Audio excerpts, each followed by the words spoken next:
Hey y'all, welcome back to my channel. If you are new here, my name is Emerald. I am a Christian content creator. If you are not new here, make sure you like, comment, and subscribe. And welcome back to my channel, girl. Today we're going to be talking about how God is still good no matter what happens. And this is going to be a short video. I was actually supposed to film another video today. I was literally just filming it, but I can't print the paper out. And I don't want to just go off script. I want to do what I plan to do. So I'm going to wait. I'm gonna do it tomorrow. Hopefully the office is open tomorrow so I can print the papers out. But if you haven't watched my previous video, I recently just put out a video called God's Armor. It is so freaking good. Make sure you watch that. And I'm also filming a vlog, girl. So I'm trying to keep the content coming. I am. But so God is still good no matter what happens. So in our life, we fall into temptation. We fall into sin. What's happening in California, the world, half of the world burns up. People lose their lives. Bad things happen to good people. But at the end of the day, God is still good. And the reason that I'm making this video is to let you know and remind you that the enemy is going to come in your ear and have you questioning, if God is so good, then why did he let this happen? If he is so good, then why did he let her die? If he is so good, then why did he let that incident happen? If he is so good, then why did he let you fall into temptation and didn't stop it? We live in a broken world. We live in a fallen world. People are going to hurt here. Bad things are going to happen. But guess what? You have something to look forward to, because one day all of the pain will be taken away. No more crying, no more anxiety, no more sadness, no more depression, no more death, no more sickness, no more the devil. One day his mouth will be shut. So you have something to look forward to.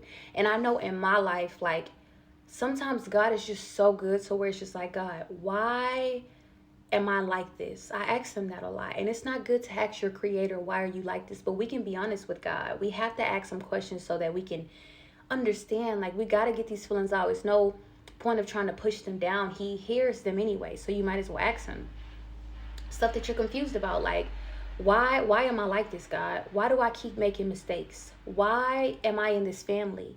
Why do they treat me like this? Why are my parents this way to me? You have to ask him. And when you start asking him that, the devil hears. He sees your feelings and he hears. And he tries to get in your ear and tell you that God doesn't love you. Or he tries to remind you how dirty you are, how dirty you used to be, how before you came to Christ, all the sins that you did commit, so it can stop you from moving forward in your relationship with God. He does that with me every single day.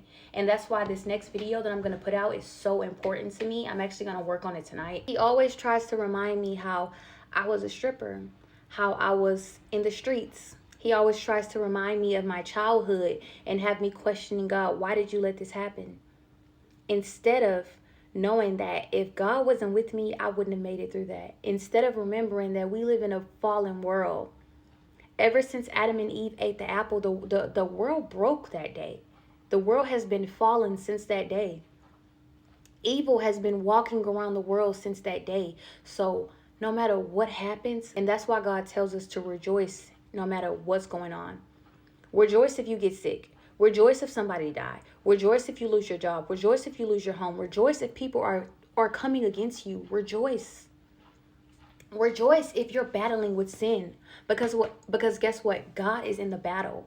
You can always find God in your battle. He's always holding your hand. He's always in the fire with you. He's always there. So instead of asking him, God, why did you let this happen? Why did you let her die? Why did you let them talk to me like that? Why do they keep treating me like this, God?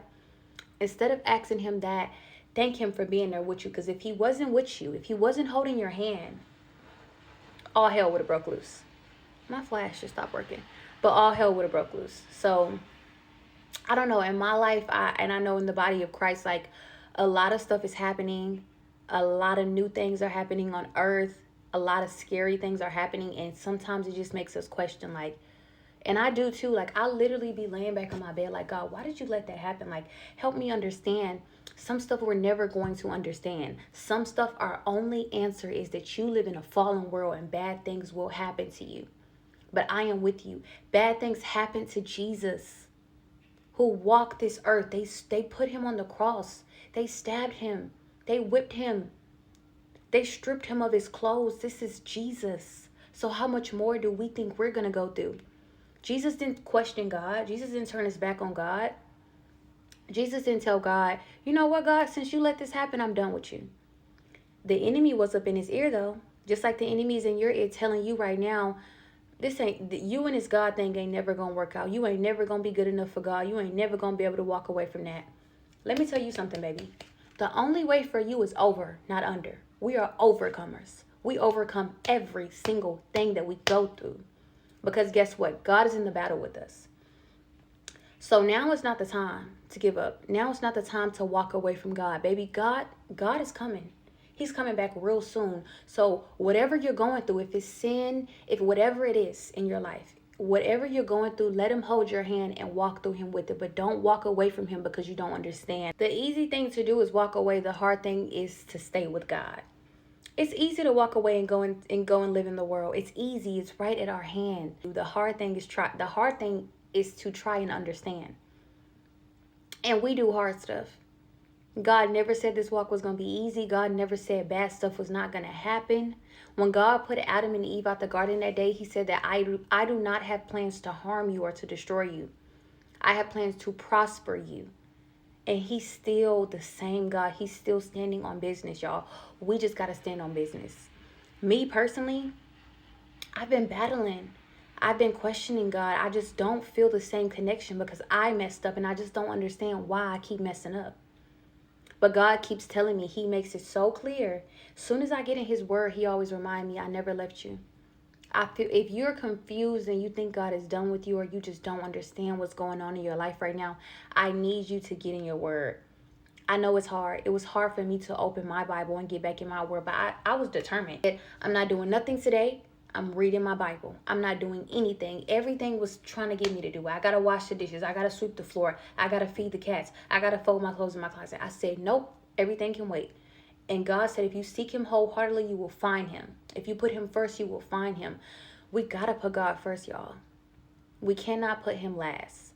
I honestly feel like I'm all over the place in this video, but I really hope this helps someone. I just had to make a video today. I had to encourage y'all.